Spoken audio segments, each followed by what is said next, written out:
Let us hold some people accountable, because we're not going to just allow them to post a narrative to us and we run with it. We have some questions. One, if it is that she drowned, and the narrative they want us to believe is that she drowned in the pool, and we know that is not so. But if that is the case, why is it that the commanding officer that was there, the officer that's a commander, why is it that he lied to the public? Why is it that he lied to the father and the mother of the child that was pleading with him to go in and search? Why did he lie and say we have surveillance of her entering a black vehicle with a gentleman? But then later on, when we asked to see footage of the camera, you said the hotel camera is not working. So where you got the surveillance from? Furthermore, when we went to the neighbor's house to get surveillance, we didn't see any such thing that the police state. And then when the vice president of our country came out and said, if there's a surveillance, what's causing the procrastination? What's causing the delay? Pause the video that you have.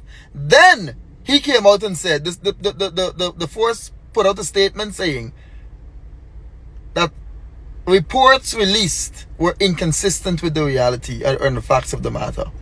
I want to know, what was the motive for lying? What was the intent behind hiding? Curious minds are asking, are the police involved in the murder?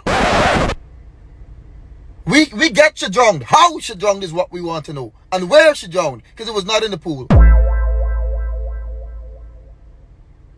Or are the police taking payoff to cover up somebody? We need to know. As a matter of fact, why would the police, because all the civil unrest that has started, the police is responsible for it because he lied.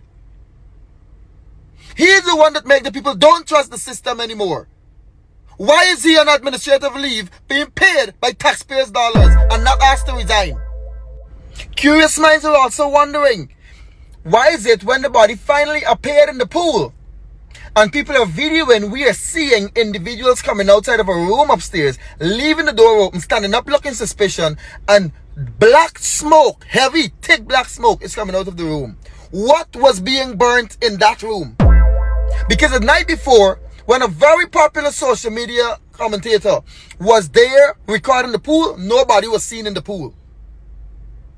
Her family, who swim in rivers, went in the pool diving, searching, and couldn't find her. But the next day she appeared in the pool. And this very day when everyone is surrounding the pool, observing what happening, a room upstairs, you get footage of people coming out of the room looking suspicious, leaving the door open, and thick black smoke is coming out. What was being burnt in there? Was it evidence?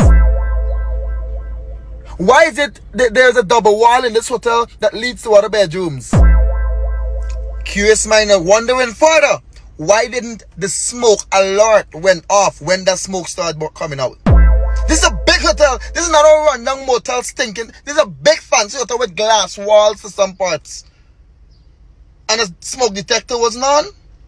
Your lifeguard wasn't on? At a big pool like that have children? Your lifeguard wasn't on duty that day. Your surveillance cameras just didn't work on that day. Keeping in mind, something similar happened in 2012, something similar happened in 2016. So if that, let's just say it wasn't sacrifices, because I know that's the narrative some people are running with. Let's say those weren't sacrifices, those were all a coincidence.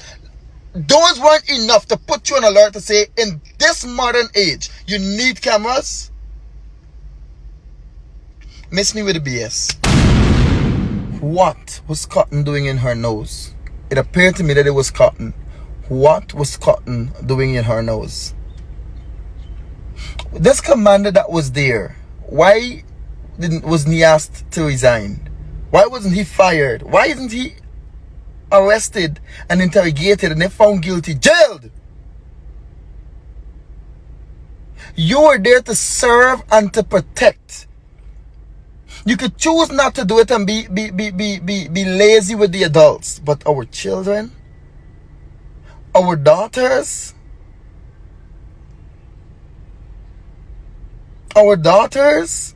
cannot be safe with our police. Not just a corporal or this is a commander. Our daughters can't feel safe with you guys either. What is happening to us? And what's most alarming to me is that now everyone becomes so pious and peaceful and righteous, and we're demanding peace. Let's have a peaceful protest. Let's have peace at all costs. Well, how do we define peace? And whom exactly is receiving this peace? Because I bet you one thing, it's not the family of this child. It's not the father who had an inclination, who had a gut feeling, who said his gut from the time he met there. His gut said, my child is here. And had they moved appropriately, she would have still been alive. But they lied to him. They got police rank to remove him. He slept outside. He didn't even eat. He didn't even go home that night. He stayed there until the next day. And when he finally got in and see the pool, there is the body of his child. And he ran and jumped in the pool, swim and take her out, hoping that some ounce of life is left in her. He you want peace with? He you want protest peacefully? Now don't get me wrong. Am I saying to go and loot people's business? No. Am I saying to go and rob from people that are out here working hard? No. Am I saying to burn people's vehicles that they probably ain't even finished paying off for? Some of them don't even have insurance for? No. Are you a criminal? What nonsense you doing? Don't dishonor this girl's memory. Then Lord, what are you saying?